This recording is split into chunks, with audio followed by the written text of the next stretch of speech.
Olá, hoje o Ordem do Dia vai tratar da insegurança jurídica.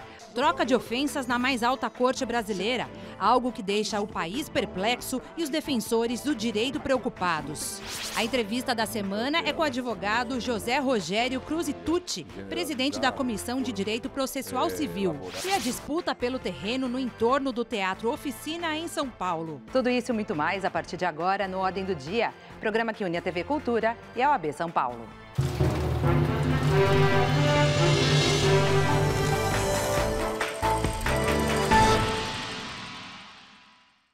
A população brasileira acompanhou perplexa os últimos embates no Supremo Tribunal Federal. Discussões com opiniões divergentes são sempre bem-vindas no Estado democrático.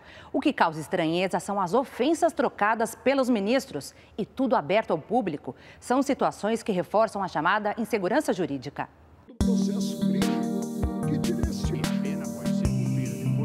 Na mais alta corte do país, a decisão sobre o futuro de um ex-presidente da República. O rito que aqui tem nisso se repetindo tem a significação do Poder Judiciário cumprindo o seu papel. Papel que é insubstituível na democracia, a Constituição assim determina e este Supremo Tribunal Federal assim cumpre. Em jogo não apenas o destino pessoal e político de Lula, mas a possível revisão de uma jurisprudência estabelecida há cerca de 2 anos pelo próprio Supremo Tribunal Federal. Ou seja, a reavaliação da ação declaratória de constitucionalidade que autorizou a prisão de condenados em segunda instância. Em termos de desgaste, a estratégia não poderia ser pior. O Supremo, quando julga exatamente as questões e, por isso mesmo, não se apequena diante deste ou daquele caso. O vai-vem do Supremo no tema é histórico. Desde os anos 40, o Código de Processo Penal abria a possibilidade de prisão após a primeira instância. Em 1991, o Supremo decidiu que a execução provisória da pena poderia ocorrer apenas na segunda instância. A decisão foi revista em 2009, quando a Corte estabeleceu o cumprimento da pena após o trânsito em julgado, quando não existe mais chance de recursos. Foi esta posição que o Supremo alterou em 2016. A possibilidade de prisão em segunda instância, antes mesmo de um processo chegar ao fim, é o mais recente episódio de uma série de decisões polêmicas do STF, acusado de ativismo judicial ao propor soluções legislativas, um papel reservado ao Congresso Nacional. A discussão aconteceu quando o Supremo reconheceu a união estável homoafetiva como entidade familiar, ao decidir que o aborto praticado até o 3º mês de gestação não era crime, ou quando admitiu a multiparentalidade. Além de ter decisões contestadas por muitos juristas, o Supremo esteve no centro do debate nos últimos meses por causa de uma série de trocas de ofensas entre os ministros. O caso mais recente envolveu Luiz Roberto Barroso e Gilmar Mendes. O bate-boca começou quando Gilmar Mendes fez referência a uma decisão da primeira turma do Supremo de revogar a prisão de médicos e funcionários de uma clínica de aborto. Não se pode fazer isso com o Supremo Tribunal Federal. Agora eu vou dar uma desperto e vou conseguir a decisão do aborto. De preferência, na turma com 3 ministros. Você é uma pessoa horrível. Uma mistura do mal com atraso e pitadas de psicopatia. Isso não tem nada a ver com o que está sendo julgado. É um absurdo, Vossa Excelência, aqui, fazer um comício cheio de ofensas, grosserias. Vossa Excelência não consegue articular um argumento, fica procurando, já ofendeu a presidente, já ofendeu o ministro Fux, agora chegou a mim. A vida para Vossa Excelência é ofender as pessoas, não tem nenhuma ideia. Não tem nenhuma ideia. Nenhuma. Só ofende as pessoas. No momento em que o país vive fortes tensões políticas, o clima quente na cúpula do Judiciário colocou o Supremo na mira e provocou reações do mundo jurídico. No último dia 28 de março, a OAB de São Paulo sediou um ato público a favor da justiça e contra o ambiente de disputa entre os ministros do STF. Segundo a entidade, as sessões do Supremo atingiram um grau preocupante de destempero. Um manifesto assinado por 11 entidades ligadas à advocacia foi lido pelo presidente da OAB paulista, Marcos da Costa. O documento manifesta a necessidade imperiosa da observância de preceitos constitucionais e legais, da segurança jurídica e da urbanização humanidade com valores que devem nortear a Corte Suprema brasileira. O texto lembra que o Supremo é a instituição depositária das esperanças de respeito aos valores maiores do Estado de Direito. A insatisfação com os rumos do país não autoriza o descumprimento de lei e da Constituição Federal.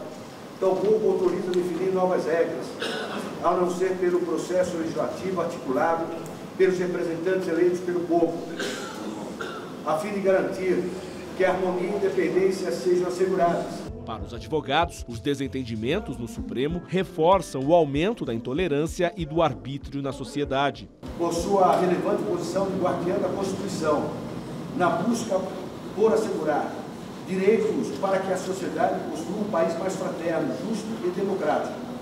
Esperamos que os integrantes da mais alta corte do nosso país encontrem o caminho da harmonia e do respeito de uns para com os outros e com os brasileiros.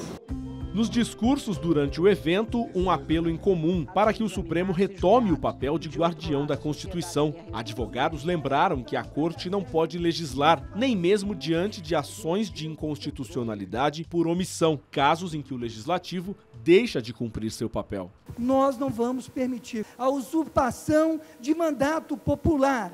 O Supremo não legisla, não tem a grande característica do mandato popular, de certo que representam. Nós queremos pensar que temos os nossos juízes em Brasília e esperamos que eles correspondam à expectativa do brasileiro, portando-se de acordo com a função e com a missão constitucional que lhes foi atribuída. Demonstrando a união dos advogados, o evento reuniu presidentes de 3 seccionais da Ordem. O presidente da OAB da Bahia lembrou que a Constituição só pode ser mudada por meio de propostas de emenda apreciadas pelo Congresso. Quando o próprio Supremo Tribunal Federal diz que o que está escrito na Constituição não é bem aquilo que está escrito na Constituição, nós temos um problema constitucional. Quando a caixa de Pandora foi destampada, espalhou-se pelo mundo todos os males. Mas espalhou-se pelo mundo também a esperança. E eu tenho a firme esperança de que movimentos como esse, do constitucionalismo brasileiro, poderão fazer o Supremo Tribunal enxergar o seu relevante papel na nossa República. Diante de todo esse quadro, diante de uma situação de um país que se mostra sectário e intolerante, a Corte Maior teria o maior papel de pacificação social. Um dos mais renomados juristas brasileiros, Ives Gandra Martins, destacou que o debate envolve a segurança jurídica do país. Porque nós, das diversas instituições, não para atacar o Supremo, mas para lembrar-lhes qual é a sua função, para lembrar os eminentes ministros que não são legisladores, foram eleitos por um homem só e não por 140 milhões de brasileiros. O pior dos congressos eleito por 140 milhões é melhor que o melhor do Supremo em matéria legislativa. Lideranças da advocacia paulista também falaram. O mundo jurídico, aqueles que trabalham especialmente na advocacia, que lideram essas questões ligadas à democracia e ao Estado Democrático de Direito. Espero do nosso Poder Judiciário a necessária segurança jurídica, mais importante até do que os rumos de determinados casos ou de determinadas decisões, é termos a segurança de que o nosso Poder Judiciário responde à sociedade de forma firme e segura. Somos nós, sim, os porta-vozes de todos os anelos, de todas as esperanças, de todas as aspirações da sociedade brasileira. É por isso que estamos aqui novamente. Não vamos deixar que a ruptura que eu temo se concretize. Mas se ela vier a se concretizar, nós estaremos mais uma vez na linha de frente para que o país volte a ser um país de liberdade, de democracia, de paz social. Que nós possamos, a partir de um momento como esse, refletir sobre a importância da nossa mais alta corte e do papel que ela exerce, especialmente quando vivemos um país absolutamente dividido, com discursos de ódio, com discursos de intolerância, e que se espera que seja o Supremo o templo sagrado do direito, da justiça, e que, através dele, se promova a pacificação desse país.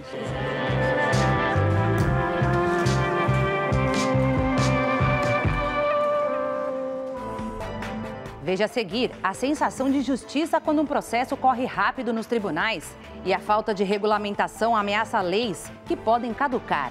Aguarde só um instante.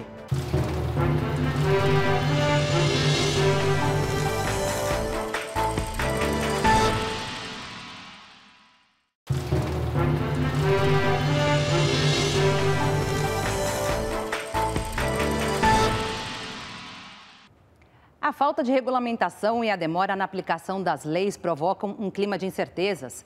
Um dos exemplos é a correção monetária dos planos econômicos, alguns aplicados há mais de 30 anos. Aguardar tanto tempo por soluções é um verdadeiro martírio. Só mesmo quando o desfecho é rápido, se tem a sensação de que está tudo em ordem.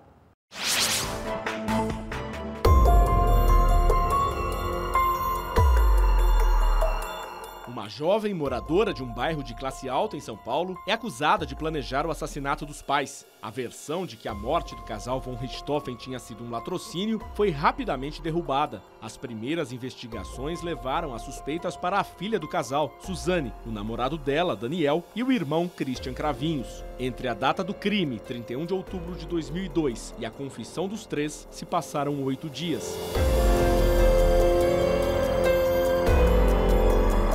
Com isso, o inquérito foi concluído e enviado ao Ministério Público, que denunciou o trio à justiça. Eles foram condenados pelo duplo assassinato de Manfred e Marisia von Richthofen.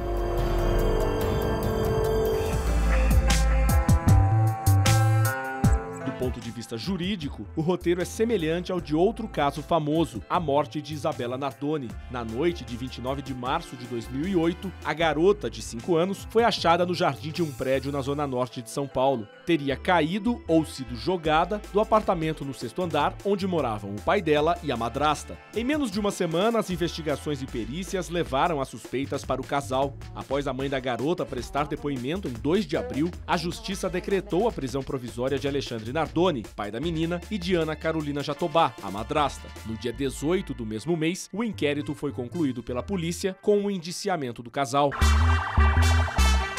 Alexandre e Ana Jatobá foram julgados em março de 2010, 2 anos após o crime. Foram condenados por homicídio e fraude processual. Garantir que os casos terão um fim num tempo razoável é um dos princípios processuais que conferem segurança jurídica a uma sociedade. O problema é conciliar 2 pontos principais. Um é dar a garantia ao réu, né, ou à pessoa indiciada, para que ele possa exercer ampla defesa e o contraditório, né?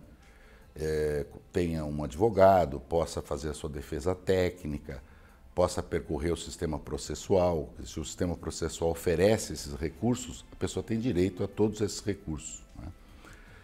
A questão é que você percorrer toda a justiça, muitas vezes, significa demorar 10, 12, 15 anos para chegar-se a um resultado. Então, houve uma reforma processual, isso sempre é um desejo de toda a comunidade jurídica, que o processo procure durar o menos tempo possível, com as garantias constitucionais.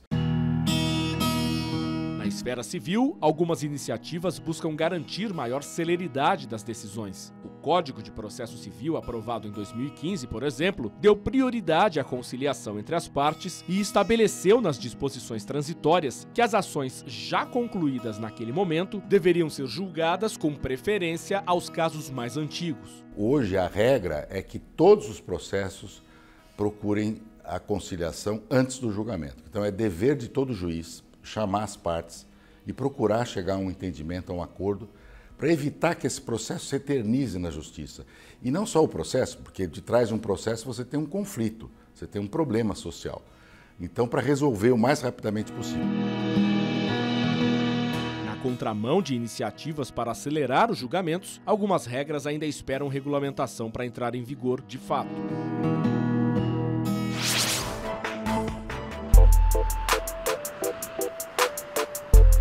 Prestes a completar 30 anos, a Constituição Federal ainda tem 117 dispositivos que não foram regulamentados. São questões que vão desde direitos trabalhistas à segurança nacional. Elas dependem de uma lei específica aprovada no Congresso para ganharem eficácia. É o caso, por exemplo, do direito de greve dos servidores públicos. A Constituição prevê que esse direito será exercido nos termos e limites definidos em lei específica, mas essa lei nunca foi aprovada e a questão provoca polêmica até hoje. Esse é um problema, eu diria, do sistema político brasileiro. Quer dizer, o que compete ao Congresso Nacional fazer, infelizmente, ele está devedor do povo brasileiro, porque o Congresso não tem agilidade suficiente, muitas vezes, para produzir a lei, né? Ouvir toda a sociedade nas comissões, nos debates, etc., e chegar a um produto final que é a lei. A Constituição exige esta lei. Se não há esta lei, muitas vezes o direito não está satisfeito. Por isso, inclusive, um ativismo maior do Poder Judiciário, porque também há instrumentos no Poder Judiciário, como o mandado de injunção e a inconstitucionalidade por omissão, para forçar o legislador, ou tentar forçar o legislador a produzir a lei. Em alguns casos, a demora de uma decisão judicial pode trazer prejuízos financeiros. É o caso da correção monetária dos planos econômicos. Em março, o STF homologou o acordo para a compensação das perdas de poupadores de planos como o Bresser, de 1987, e o Plano Verão, de 1989. O ex-presidente da Comissão de Direito Constitucional da OAB diz que a insegurança jurídica tem impacto direto na economia. A insegurança jurídica gera o quê? Falta de investimento nacional, estrangeiro, gera desconfiança nas pessoas, nos agentes econômicos, nos comerciantes, nos industriais, nos exportadores. Quer dizer, todas as pessoas que dependem de contratos e atos negociais, elas não se sentem seguras para investir no Brasil. Então a segurança jurídica não é apenas um assunto do judiciário, é um assunto de toda a sociedade brasileira. É preciso que as instituições funcionem bem para que todos tenham assegurados seus direitos. Isso é a segurança jurídica.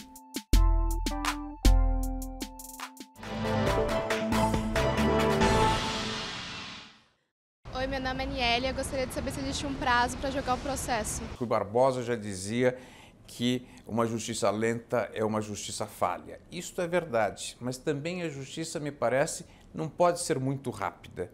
Por quê? Porque o julgamento no calor dos debates, o julgamento no calor do momento, pode influenciar, sim, o julgador, pode avaliar as lentes com que são vistas determinado caso. De qualquer forma, a justiça pode correr um ritmo previsto nos códigos, mas dificilmente isto ocorre. E isto fundamentalmente pelo excesso de trabalho, pelo excesso de casos que são postos ao judiciário. A insegurança jurídica também foi analisada pelo advogado José Rogério Cruz Tucci, presidente da Comissão de Direito Processual Civil da OAB São Paulo. Leis mal feitas, dispositivos não regulamentados, um vai-vem histórico de decisões. O senhor diria que no Brasil a insegurança jurídica é a regra? Eu posso lhe afirmar que, de fato, hoje não só o profissional do direito, mas a sociedade, de um modo geral, sente essa insegurança. Nós temos, quanto à insegurança, dois aspectos importantes. Nós temos uma insegurança social, que muitas vezes, e no Brasil em particular isto ocorre, a insegurança que deriva da insegurança jurídica. É evidente que as leis, muitas delas, e isto de uma forma que eu diria generalizada, que foram elaboradas e promulgadas no passado, com a dinâmica social, com a evolução da sociedade, elas reclamam, evidentemente, alterações. Agora, o problema não é tanto sobre essa vertente da lei antiga, que exige uma lei nova, uma adequação aos novos tempos. O problema maior é que o sistema judiciário brasileiro, e esse é o ponto que está na ordem do dia, o sistema é desvirtuado a partir do momento em que o legislador buscou privilegiar os tribunais superiores. Como é que nós podemos ter, num país em que cada ministro dá o seu voto individual, com fundamentos diferentes, publica-se um acordo de 1000 páginas, como é que um juiz inferior pode seguir uma decisão desse teor? É humanamente impossível, é impossível. E aí essa insegurança jurídica também, porque como esses ministros estão expostos a atender ao clamor público. Aí é a pior coisa que tem. Se o senhor tivesse o poder da caneta, o que precisaria mudar? Agilizar a justiça, atender ao artigo 5º, inciso 78 da Constituição. Ou seja, as ações judiciais têm que ter um prazo razoável. Primeiro, com o prazo razoável, você diminui muito o número de demandas a partir do momento em que a regulamentação no tocante às prestadoras de serviço de um modo geral, e aí me refiro a transporte aéreo, transporte terrestre, planos de saúde, mas exigir mais. As agências reguladoras, como quando vieram na época do presidente Sarney, elas vieram com esse escopo de pôr ordem no mercado, nas relações negociais. E elas são absolutamente ineficazes. E falta vontade política para que isso seja feito? Eu acho que sim. Eu acho que o aspecto político nosso, o egoísmo que decorre da política e os exemplos de corrupção bem revelam isso, que não se preocupam, não estão preocupados com, sem retórica, de um modo geral, hoje a classe política, ela não está preocupada no Brasil melhor, ela está preocupada no seu bolso melhor. Oi, meu nome é Igor, eu queria saber por que as leis mudam tanto. Por óbvio, não é? A sociedade em mutação exige também reformas e aperfeiçoamentos legislativos. Mas não se pode pretender reformar o mundo com a lei penal. Pelo contrário, a lei penal é um reflexo de uma eventual mudança. É pretender-se a todo momento corrigir, remodular, reaperfeiçoar uma lei penal talvez mais do que tudo, uma segurança de que estamos fazendo simplesmente uma lei ilusória, um populismo penal, utilizando o direito penal erraticamente. Em instantes, as burocracias que surpreendem os proprietários de carros e a eterna briga entre Silvio Santos e o diretor José Celso pelo entorno do Teatro Oficina em São Paulo. Vamos mostrar já já.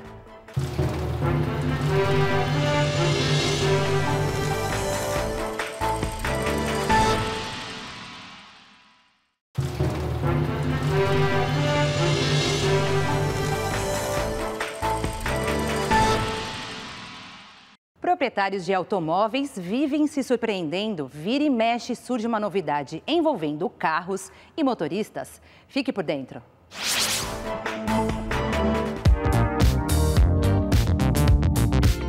O novo formato das placas de veículos no padrão Mercosul iria começar a valer em todo o país a partir de 1º de setembro. Mas o Conselho Nacional de Trânsito suspendeu a implantação após apelos das empresas que estampam as placas. Não é a primeira vez que isso acontece. O governo já adiou 2 vezes a implantação da nova placa, anunciada no Brasil em 2014. O modelo já é usado na Argentina e no Uruguai e visa ajudar na fiscalização e identificação de carros roubados ou clonados nos países do Mercosul. Por aqui, o assunto segue gerando controvérsia. O Ministério Público Federal abriu um inquérito no final de março para apurar possíveis irregularidades para beneficiar empresas de emplacamento. Outra medida que assustou os brasileiros era que tornava obrigatória a realização de curso teórico de 10 horas de duração e uma prova para a renovação da Carteira Nacional de Habilitação, além do exame médico, que já é obrigatório. A decisão do CONTRAN não valeu nem por um dia. O governo decidiu revogá-la, alegando que tornaria o processo de renovação da CNH burocrático.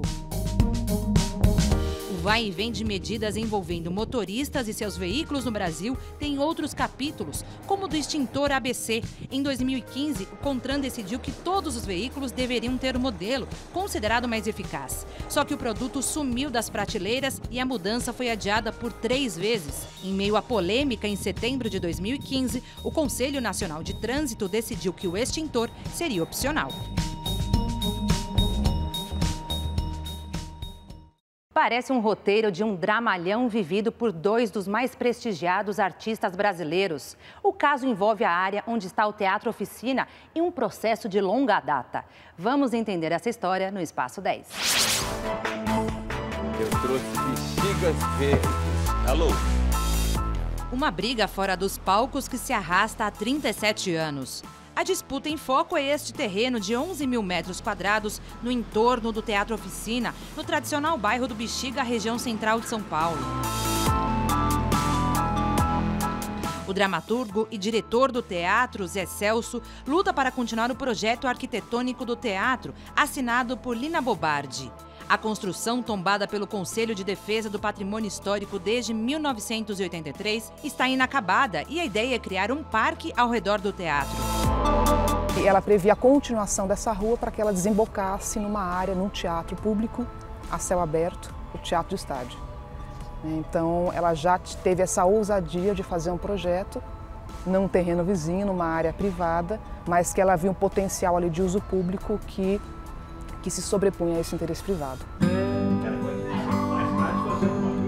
Só que o dono do terreno, o apresentador e empresário Silvio Santos, quer construir um empreendimento imobiliário, 3 torres com 28 andares cada uma. O projeto foi autorizado pela prefeitura. Fazer artístico dentro desse prédio, ele é protegido por lei. Esse fazer artístico, ele está completamente vinculado, assim, ele é indissociável da construção desse janelão de 100 metros quadrados. Se esse projeto, que são 3 condomínios, com prédios de 28 andares, quer dizer, quase 100 metros de altura, viesse a ser construído, primeiro que ele taparia completamente esse janelão. E mesmo do ponto de vista, assim, dos conceitos do tombamento, os conceitos do patrimônio, a construção dessas 3 torres afetaria a visibilidade e destaque do bem tombado Teatro Oficina. Zé Celso e o Silvio Santos chegaram a se reunir para tratar do assunto, mas imagens do encontro vazaram e Silvio Santos agora se recusa a falar sobre o tema. A briga foi parar no Concresp, órgão municipal de patrimônio, que no final do ano passado adiou a decisão final sobre o assunto, ou seja, o impasse continua. A gente sabe que é uma questão da cidade que se pretende agora, assim, que é fundamental que se construa no último vazio no centro de São Paulo, uma área verde, sendo que é um lugar que é atravessado por um rio, sendo que está num bairro que tem o menor índice de área verde da cidade de São Paulo, e sendo que está num bairro que tem 2/3 dos imóveis tombados de São Paulo. Justificar um destino público para esse terreno é muito fácil. Tem várias questões que fazem com que, com certeza, nesse caso, o interesse público ele deve sim se sobrepor ao interesse privado.